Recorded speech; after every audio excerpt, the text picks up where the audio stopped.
Hello everyone and welcome back to VGATWTOE. I am your host Alton. With me as always is Reese. Hello. And Kay. Howdy, partner. And we have spent our long time in the podcasting wastes, gathering strange tidbits and disturbing artifacts with strange powers. Much like Roadside Picnic. I thought we had reached the end of gamer history several years ago. Me too. But I am discovering that freak gamers are more relevant than ever. I got some insane conspiracy theories that I might not reveal in this episode, but will inform my rants as we go forward. And I'm excited. People are real crazy. I want to talk about it. I like that concept, Reese. I feel like around 2020, we should have just put out a book that says the end of gamer history. Oh my god. Well, there's several events that occurred that made me think, is just being like, how is gaming going to matter in a world ravaged by COVID? But now I am just convinced that their gaming is intertwined with the threads of fate. They're entangled, and we're going down together. Yeah, I think that's deep, Reese. I think that's correct too. All right, let's get into it. As we may be hinting at, there was a long break on the podcast, mostly so that me and Kay could finish our finals, because we have lives and stuff. Yeah, I personally had nothing going on. Yeah, Reese was recovering in the back to tanks from a long fight with a Sarlacc. Yeah, he's pretty much. Yeah, I don't know. Don't put your dick there. But yeah, now since we've been gone so long, we've got just a shit ton of stuff to get through. So without any further ado, let's get fucking started. Let's talk about Square Enix, because recently they've been in the news. They've basically sold off Tomb Raider. They've sold off the studios that were working on Tomb Raider, the ones that were doing Deus Ex, Thief. They've also sold off the rights to that to Embracer Group. And let's just get straight into this the story. We've got a couple of articles that we can read from. So this comes to us from Kotaku. NFT market collapses just as Square Enix sells Tomb Raider to bet big on blockchain. Yes. By John Walker. So, yeah, literally a couple days after it was announced that they were selling all this shit, and they said that they were doing it to double down on fucking NFT garbage. The NFT market fucking collapsed, 80% drop. You know what no one could have predicted? That a market based on imaginary ownership of infinitely duplicatable JPEG images might not be endgame long-term sustainable, as the Wall Street Journal reported. The NFT market is, quote, flatlining, down 92% from last September. Now we're seeing a far wider crypto crash, with 200 billion recently wiped out, which makes it the most incredible time for Japanese publisher Square Enix, famed for properties like Final Fantasy, to sell off most of their Western-facing IPs and studios to gamble on the batshit scheme.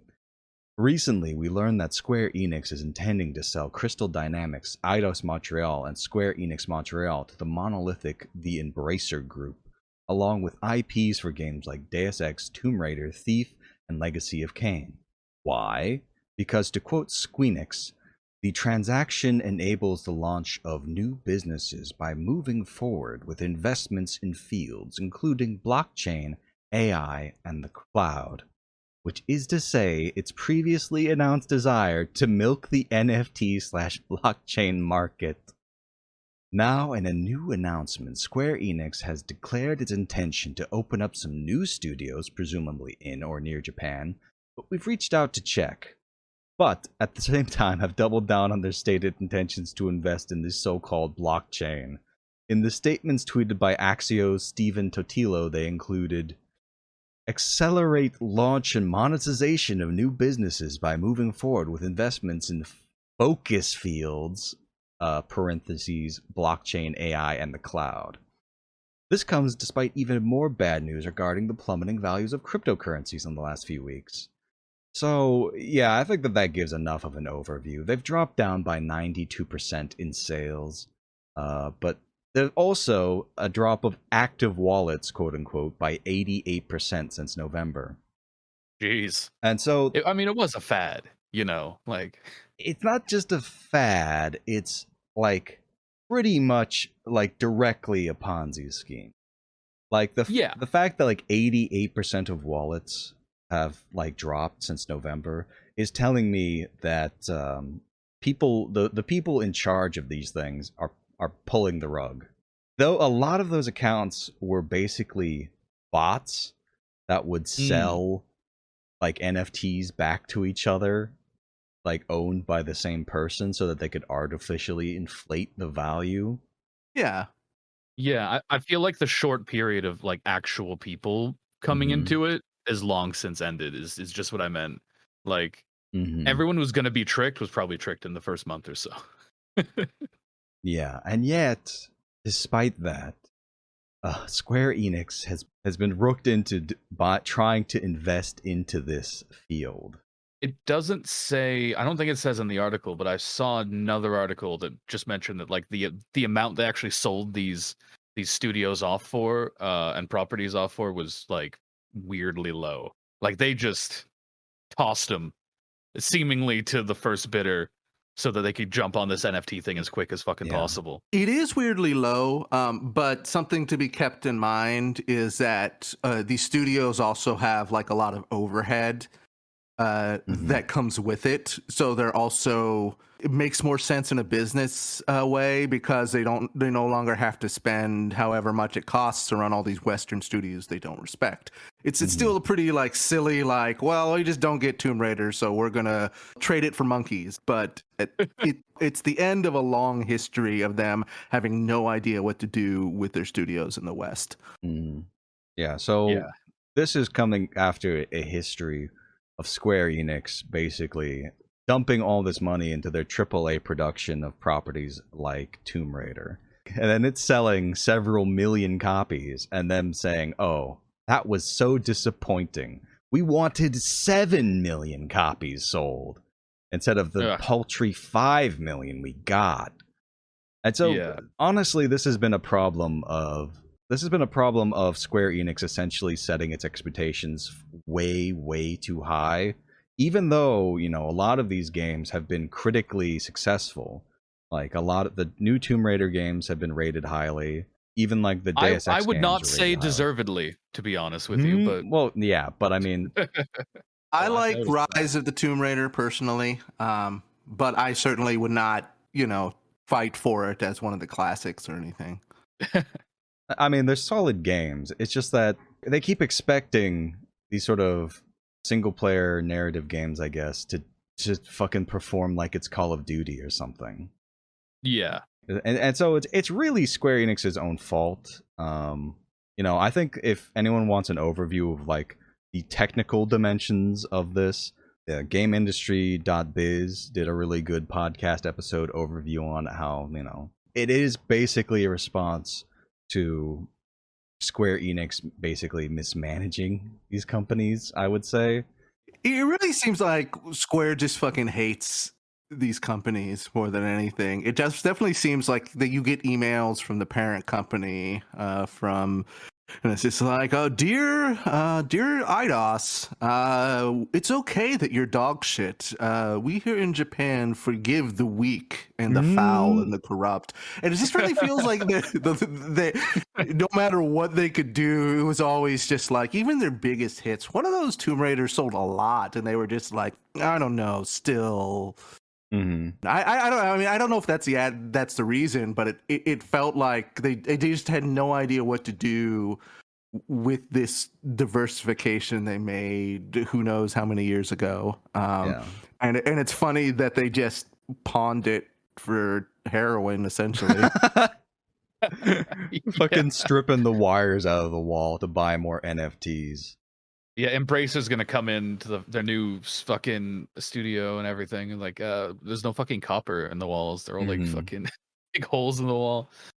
I am just excited that maybe Thief and Deus Ex will get the love they deserve. Maybe someone will be like, "Oh, these beloved maybe this will make money to make a game out of this, perhaps." I don't think there's been a Thief game since like the shitty one, like the 2012, 13 one. Oh. Yeah, and that was so bad. I played that for like 30 minutes, and Even Thief 3 is not much of a Thief experience. You have to go way back for what I would call real Thief, but still, I think the potential for a good Thief game is there. I just need one of these goddamn animals to act upon it. Nobody wants to make stealth games unless you can shoot people, unless it's like an RPG that has like stealth mechanics. That's like the only thing we get, and that's not really a stealth game. You know, like trust people to want to play the fucking game. People played Thief. People will play. Yeah. People will play it. There's more news from that. So one thing I wanted to point out, we mentioned the letter from earlier. I think we talked about it in an earlier episode. But yeah, Square Enix president pens a New Year's letter all about NFTs, blockchain, the metaverse, and more. So Square Enix, basically their New Year's resolution was like, we're gonna do more blockchain. And now they fucking sold off all their fucking Western IPs to Embracer Group. Like Reese said, basically just selling all this like beloved franchises for heroin. Yeah. I think that's a great way to put it. Big dub for Embracer Group though. Yeah. Wow. Yeah. Embracer Group, they must be pretty happy with that. That's like that's a steal. You know. Yeah. 300 million's a lot of money, but like not if you're buying like multiple development companies and several like multi-million-dollar IPs. Oh yeah, they'll make that back 100%. But I think just for comparison, the acquisition of Gearbox Studios was like $1.2 billion. You know, some of that's tied up in stocks and has performance goals they need to meet. But still, even with that, it's still like twice as much as like all this shit. All right, so moving on. Reese has shared this article. Would you do us the honor of reading this article from PC Games N? Warzone XP farm discovered in King Kong's testicles. Judging from the ads that run in popular podcasts, it seems clear that personal grooming is something we all need to be more diligent about. That goes at least double for King Kong, who's been tearing it up with Godzilla during Call of Duty Warzone's Operation Monarch. Fortunately, a brave player has worked out how to do some necessary pruning on Kong's family jewels and earn a big pile of Warzone XP for the Battle Royale game to boot. Redditor Mondo Christmas posted a video of the stunt to the Warzone subreddit. The clip shows King Kong's large, hairy legs with an attack helicopter cautiously hovering between them. The chopper's rotor blades are wide enough just to graze Kong's inner thighs, and each time one makes contact, the pilot earns Warzone XP. Oh my god. And so this isn't exactly the easiest thing to do, and Kong will eventually, I don't know, knock you out of the sky with his nuts, but oh my god. I don't know, I just love gaming, you know? Is this what video games are now? Is this shaving? I think that a game where you have to shave King Kong's nutsack with a helicopter blades would be a big hit. Yeah, I think it should revolve entirely around that. That needs more mechanics, I think. I think everyone's tired of battle royales. You know what I mean? They were cool for like a hot minute in like 2014, but everyone's seen what they do, and we all want something new. We all want a VR game. Where you are just a giant, right? And you are shaving King Kong's nuts delicately with a helicopter blade. Yeah. Oh my god. Yeah. I think that's what the people want. You know, clearly, Call of Duty players are tired of playing the game. They want to shave some. I think that this is somebody's very specific fetish. Yeah, I mean, obviously, Call of Duty Warzone's seeming pretty grim here. But a little peek to what's going on for 99% of the gaming population, what they're doing. All right, so as everyone probably fucking knows, there's something going on in Ukraine that really, yeah, and so we have, unfortunately, just by somehow enough gaming news coming out about the war in Ukraine, we now have a segment about it. So cue the music. Ukraine watch. In breaking news, a Russian court in February sentenced 3 Siberian teenagers for terrorism for planning to blow up a Minecraft replica of the FSB headquarters. The boys were charged with undergoing training for the purposes of carrying out terrorist activities. So this is wonderful for the main reason that in Minecraft, I don't think it's much of a thing anymore. It used to be like a big meme. People would say, "Oh, ho, ho," in Minecraft whenever they were being cheeky little scamps and saying that they were gonna threaten bodily harm to politicians. and these mad lads actually did it in Minecraft. Yeah. Excuse me a second. I just need to delete my Minecraft perfect replica of Nancy Pelosi's home. Well, I think that apparently these people really were actually intending to attack the FSB building, at least according to this article. They were making bombs, but unrelated. Yeah. Unrelated activity. But yeah, this is like the first time I think I've seen somebody actually get arrested for doing it in Minecraft. So watch out, everyone. You know, keep yourself safe. Exactly. In related news, I think the White House released like a full-scale replica of the Oval Office. That's like an FBI honeypot. So anyone who downloads that, just be cautious. It's I 100% believe it's spying on you. If you even think about putting like a TNT block in that shit, like kicking down your door immediately, being like, okay, you're going to jail for game crime. Oh my god. That's going to be Gamergate 2. It's going to be over the first people, finally, the first Americans arrested for game crimes. I think that one of my favorite trends in gaming in like 2015 was, or maybe 2016, was how I was like, is this the next Gamergate? And every single one of those has proven to be completely wrong, but this one will be, and I stand by that. Official. Yeah, I can't believe Anita Sarkeesian made me put explosives in the Minecraft Oval Office model and then get busted by the FBI. Mm-hmm. Radicalized by feminist frequency. Yeah. God damn. Can you imagine? To create a perfect replica of Nancy Pelosi's ice cream freezer. Mm-hmm.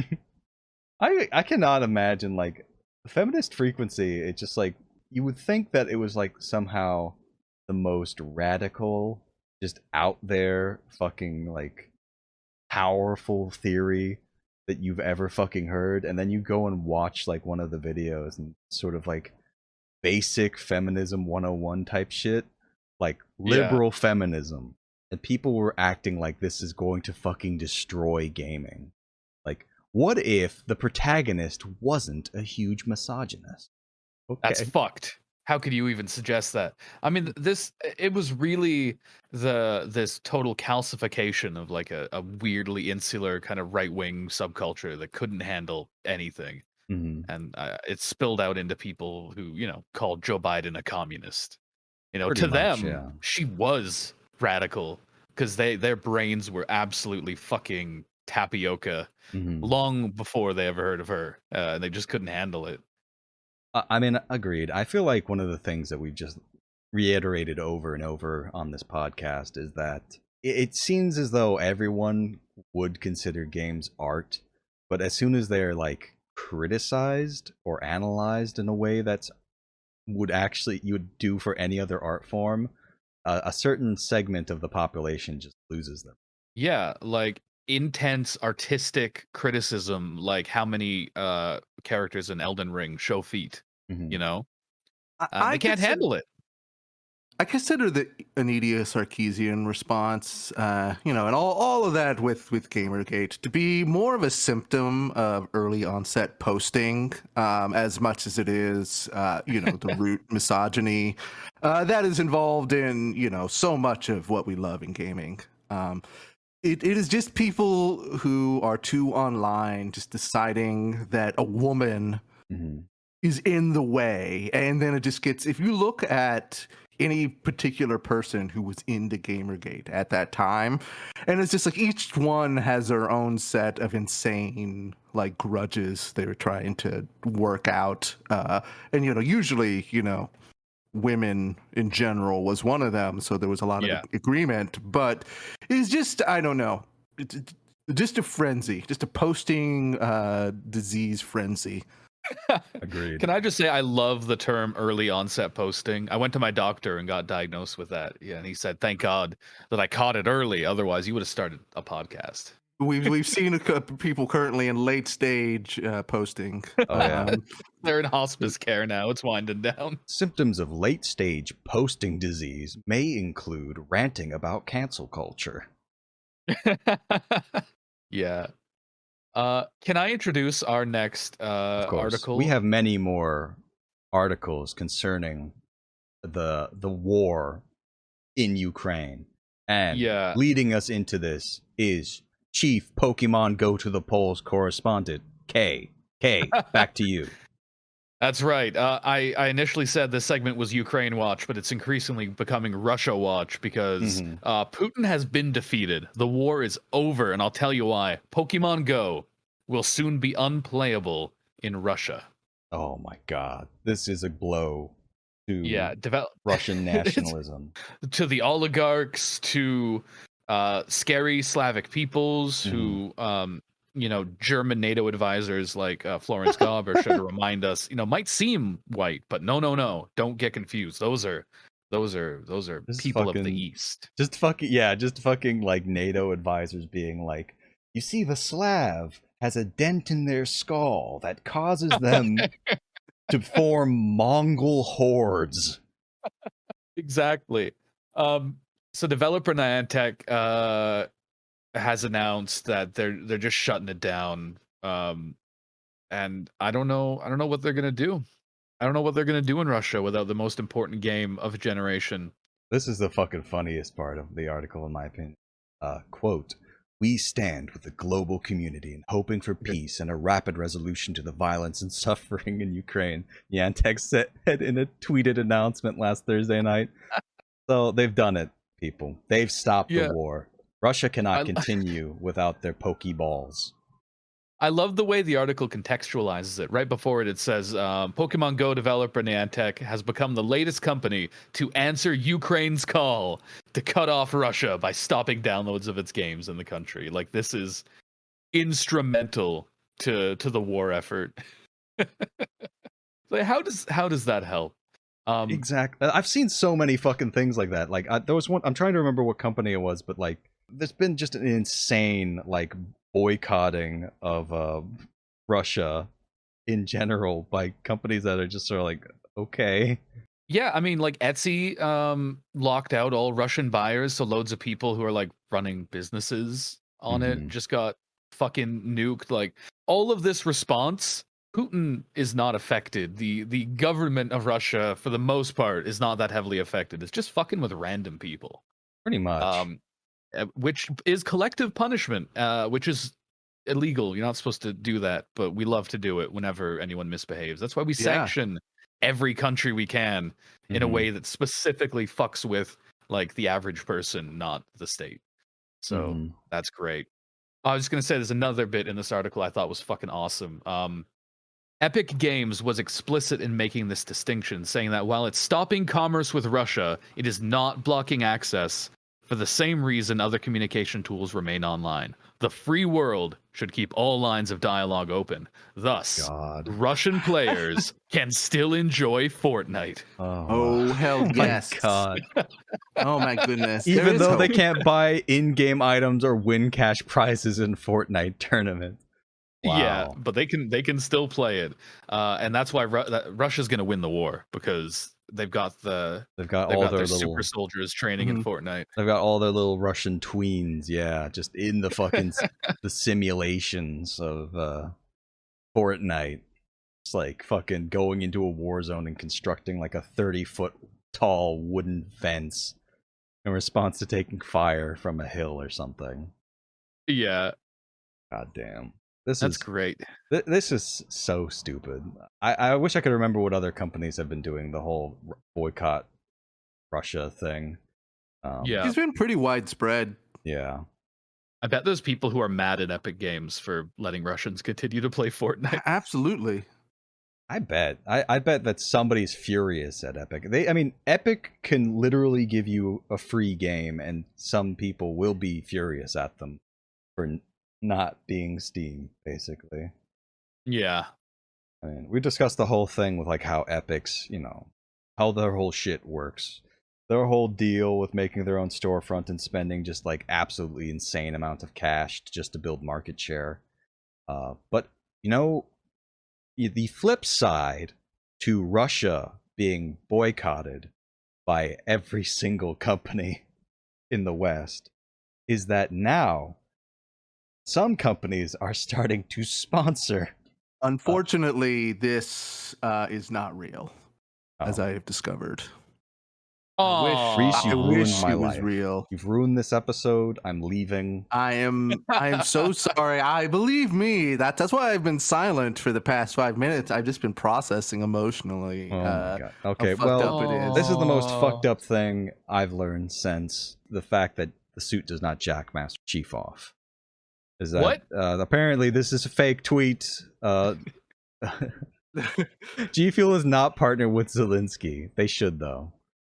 I want them to. GFUEL, come on, you got to do it for Ukraine. Come on. You have to do this so that we can have a bit on our podcast where we make fun of you. Fucking do it.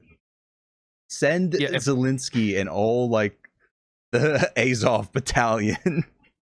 Just like the fucking PewDiePie fucking fuel. Just get them doing it like fucking Panzer Chocolata from World War II. That's right.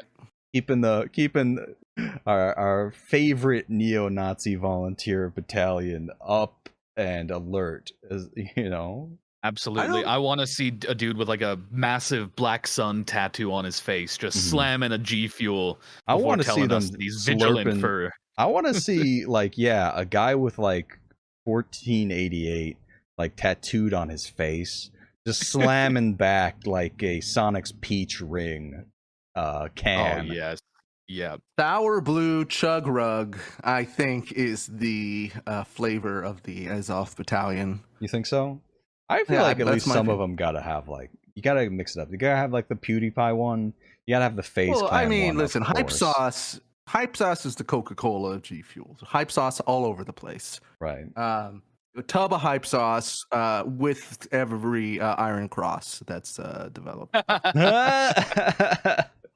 Hold on. I'm receiving a message from the sponsor of this episode. Drink GFUEL, defending Ukraine from Judeo-Bolshevik invasion since 1917. Yes, I would like a tub of. All these sound disgusting off the top of my head. Oh, I want of course, Morbius plasma. Oh my God, they got the Morb?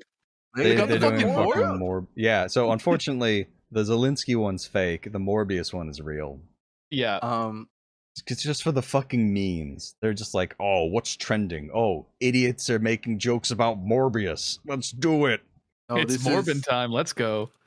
Maybe I'm just old. I don't understand the kids anymore. I don't understand the Morb thing. I'm just like, why are you trying to get people to watch a bad movie? They're not. The joke is that nobody watched it. Oh, okay. And like the joke is that it's awful and no one cared. So it's pretending that we're all being like, yeah, Morbius. They're trying. But that's to gonna make them make a sequel. Well, that's the point. They're trying to meme whoever Marvel into making a sequel that nobody wants. So it will lose $10 billion on top of however many billions Morbius 1 is losing. So Zoomers are doing psychological operations against, I think Sony owns it. Yes, Zoomers are learning how to do false flags against that rules against corporations to get them to waste money. Let's go, kids! All right. I think that's pretty based. I agree. Yeah. So yeah, that's the end of our Russia and Ukraine news segment, fortunately. But Ukraine watch. Yeah, Ukraine watch over. There will be no more news from that front. No more news. There's news complete from Ukraine. News complete from Ukraine. All right. So our next segment is, of course, the cringe binge. Salt mines / cringe binge. I'm not sure how to qualify this, but the cringe mines. Just to like prepare everyone's like mentally for this. In the interim between our last episode and now, Elon Musk has posted something stupid. Jeremy Hambley has posted something stupid, aka the quartering, and Ian Miles Chong has posted something incredibly stupid. If you can believe that. If you can believe that. So we have just like a fucking smorgasbord of ridiculous shitty takes. Joker, Penguin, and Two-Face?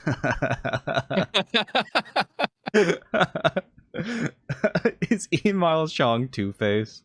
Yes. Oh, he had part of his face eaten off by ants. All right, so let's get into this first one. Reese, you give us read this tweet to us.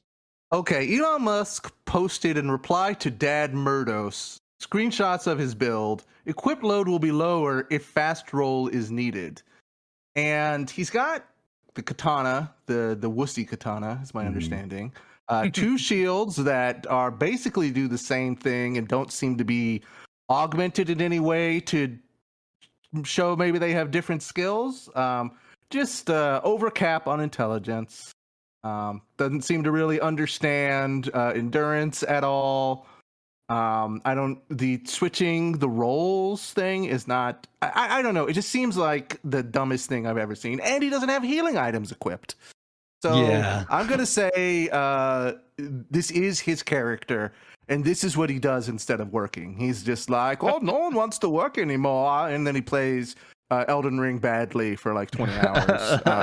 And then just like summons people to like beat the bosses for him. Oh my god. This is an incredible build. I have a take on it if you don't mind. Yeah. One of the things I think is incredible is like, okay, so yeah, obviously he's got a staff and like 2 different swords that he can switch between. Like he's got the katana. I think that's Rashir's rapier. And it just, I don't know why you would have 2 different shields equipped. Like the combined weight of the 2, you could just get like a tower shield and get better defense than either of them.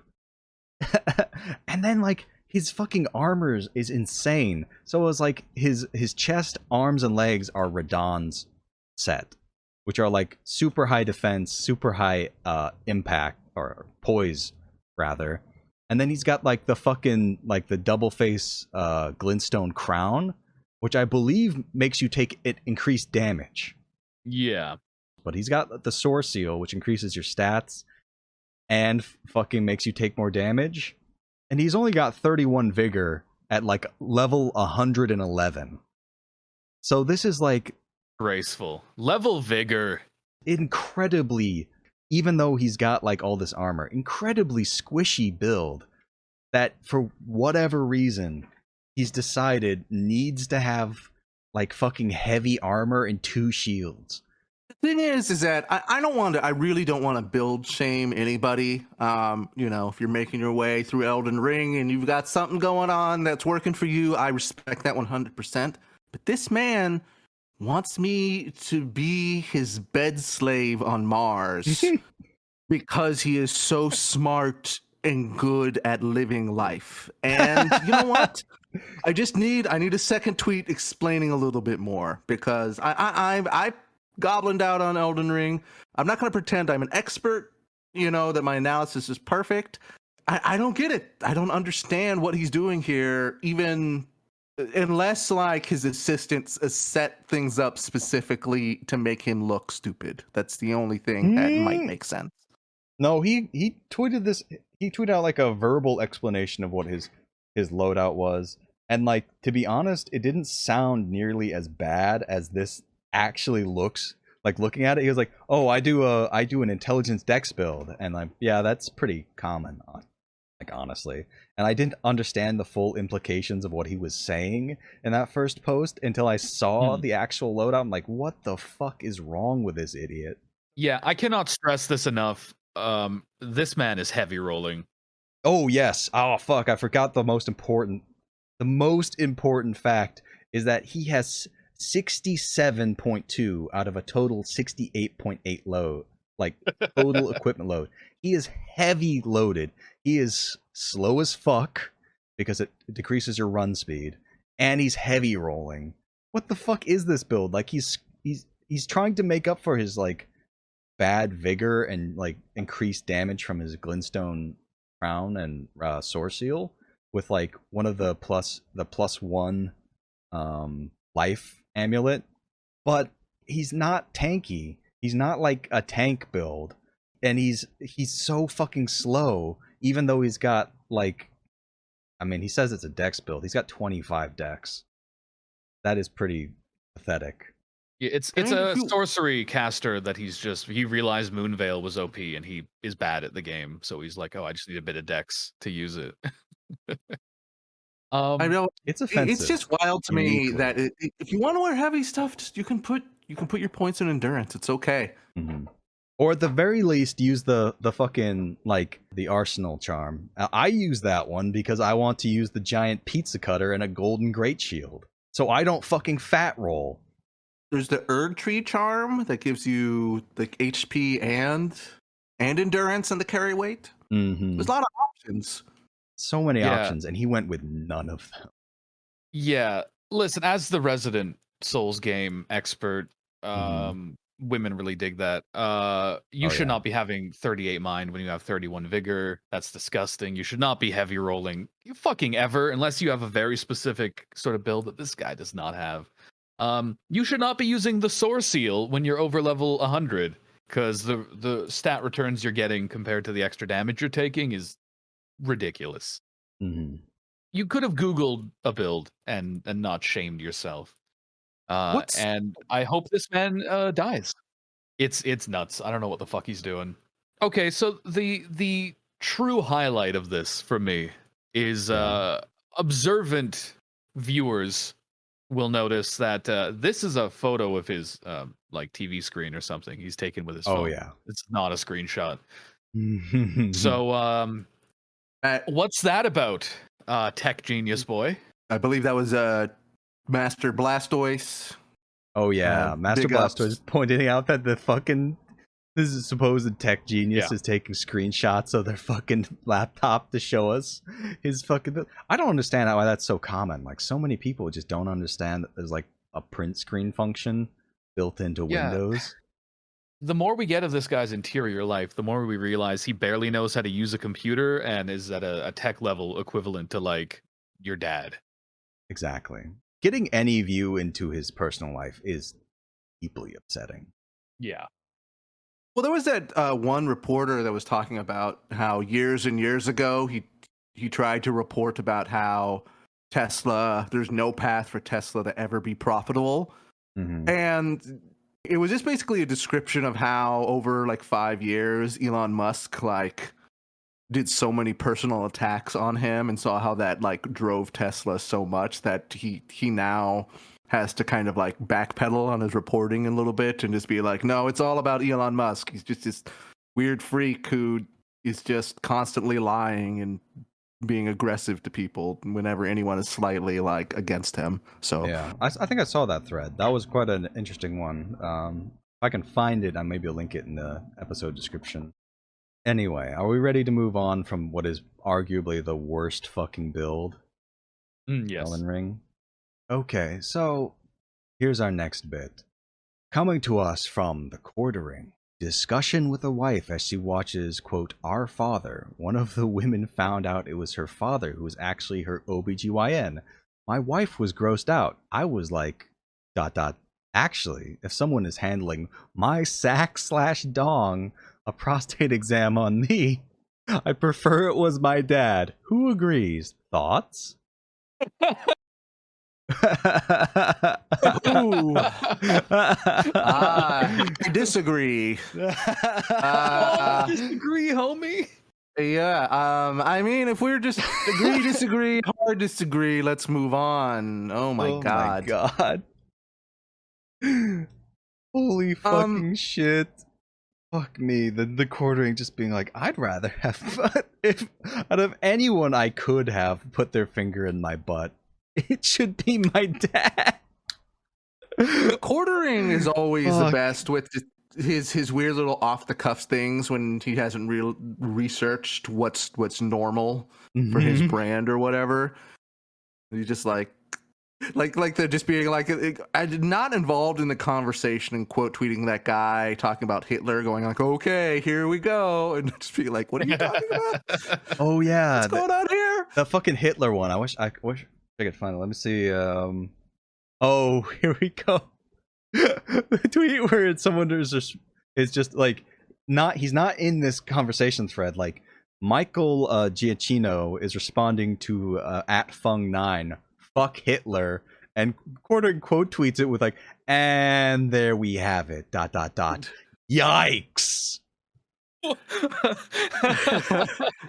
Jesus Christ. Oh, we're disrespecting the Führer today. Oh, okay. Yeah, it is just like, well, come on, it's just so SJW to, virtue signaling. And everyone's like, no. Most of these freaks have the sense to like not do that. I love that there's a brand of quartering video. There's an interaction that will happen where he'll say something stupid, and somebody like David Hayter or John Boyega or somebody is just like, what the fuck are you talking about? Do not use my name, you piece of shit. And then he'll just be like, oh, SJW is epically owned. And then he just like does 15 minutes about how, he was insulted for being unpleasant. And I really love that for him. I really love that about him. I've got a couple more things that I found while Google image searching his stupid name. So apparently Angry Joe dunked on him at one point. Which I did not expect Angry Joe. Angry Joe strikes me as the type who stays out of politics. Yeah. Here he is like dunking on the quartering. I don't even know what this original tweet was, but he's basically making fun of him for like just sucking Trump's dick. And then the next tweet is, okay, will you read this one? Oh, the one where he says communism has killed 94 million more people than Hitler. Yeah. Now that's an awful specific number, isn't it? I'd really like to get a breakdown of just the whole sheet, just the PDF. Give us the sheet. I like how in that number, like, this is like what, Gulag Archipelago or whatever, that infamous book, or the Black Book of Communism. Was that it? Yeah, that was the one where they were trying. They were just including like Nazi soldiers who died in World War II and stuff, just trying to get high enough. I fucking love that because they include German soldiers and Soviet soldiers. Yeah. Just anything they can think of to. Because the whole project was they need to have a higher body count so we can minimize the Holocaust. Like it's a Nazi project, and 100%. People like this love to just cite it. Like it's just like real. if you died of dysentery in Poland, like you are a victim of communism. Yeah. So Jeremy Hamley just continuing to be just one of the most alarming internet cryptids there is. Just really upsetting. The amount that he puts out is upsetting. It's pretty upsetting, and it is just wonderful just seeing a new banger from the quartering. It's been so long since we've had one that was this stupid and funny at the same time. Usually it's just stupid. I would like to posit a quick theory about how he actually came to that number.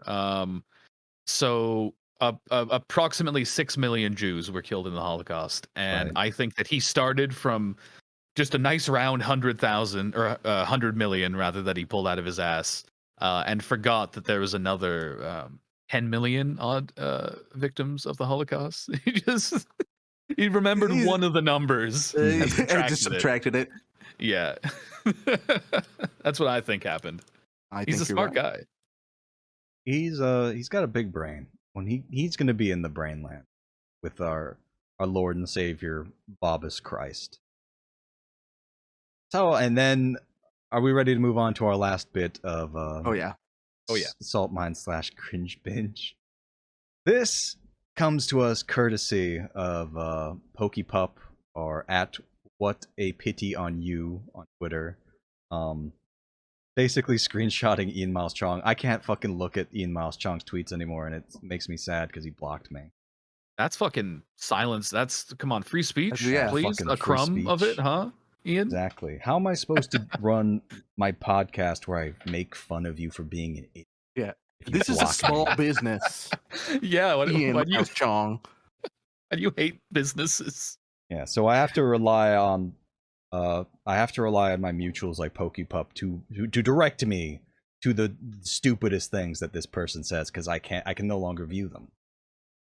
But anyway, Ian Miles Chong is quote tweeting Alexandra Ocasio-Cortez, and she's saying 10K means tested for forgiveness is just enough to anger the people against it, and the people who need forgiveness the most. And this dumb motherfucker is saying, pay your own debts. I have never been in debt, and I'll be damned if I have to pay for someone else.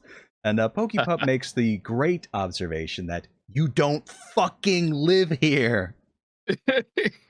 He has fully like transplanted his consciousness into like a fake American that he's made to I put don't think himself he's into. ever been to the United States. No, he's got a lot to say about it. Yeah, I know. Well, I mean, it's so funny when he talks about it.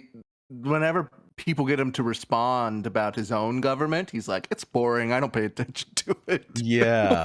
That's so fucking weird. Well, I guess it's like he doesn't make money talking about it. Yeah. He's like the most desperately pathetic person I think I know of. And I think one of his most pathetic aspects is the way that he cosplays being American. It's so like transparently obvious that he just wants to be American for some reason that I can't comprehend. As an American, anyone who wants to be one of us is immediately suspect. I've got a couple more things I want to share. So continuing on this thread of him pretending to be American, he quote tweeted that like viral tweet that was going around about the Poland LARP group that roleplays contemporary Americans.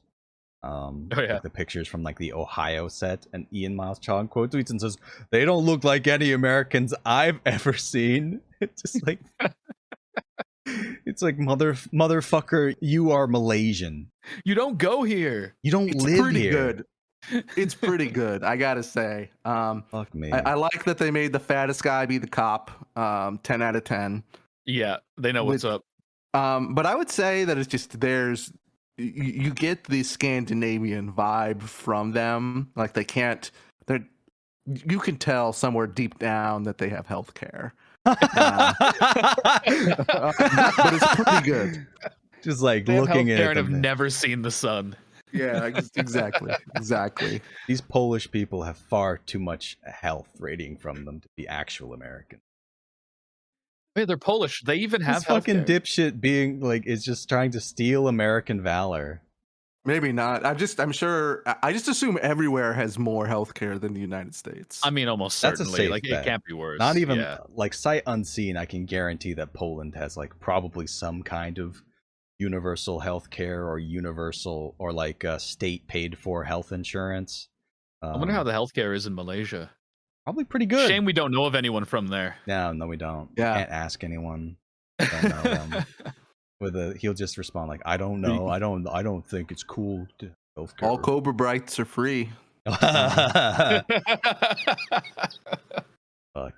That's a reference to when he had a cobra in his yard. That was such a fucking funny session. I think that's in a previous episode, so just watch through all of them and tell us which one. Every time we reference anything in the past, you have to listen to all the episodes. Mm-hmm. Exactly. Except for the ones we've memory hold. Mm-hmm. Correct. All right, don't talk to us about those. Here's his excuse for like why he's obsessed with fucking American taxes. I still have to pay a tax on all US-based income, though, so congratulations on wasting 30% of my income on your gender studies degree. That would actually be based as fuck. I would love to waste Ian Miles Chong's fucking income. That'd be so good. There's probably, honestly, so many more people could use a gender studies degree. Not 0 bits here. Mm-hmm. Oh, yeah. Ian Miles Chong, his second tweet is, it's actually mind-blowing how little leftists care about how the taxes people pay to the U.S. government are spent. And PokePup makes another great point in that this guy's listed in the fucking Panama Papers. I don't think he's paying taxes.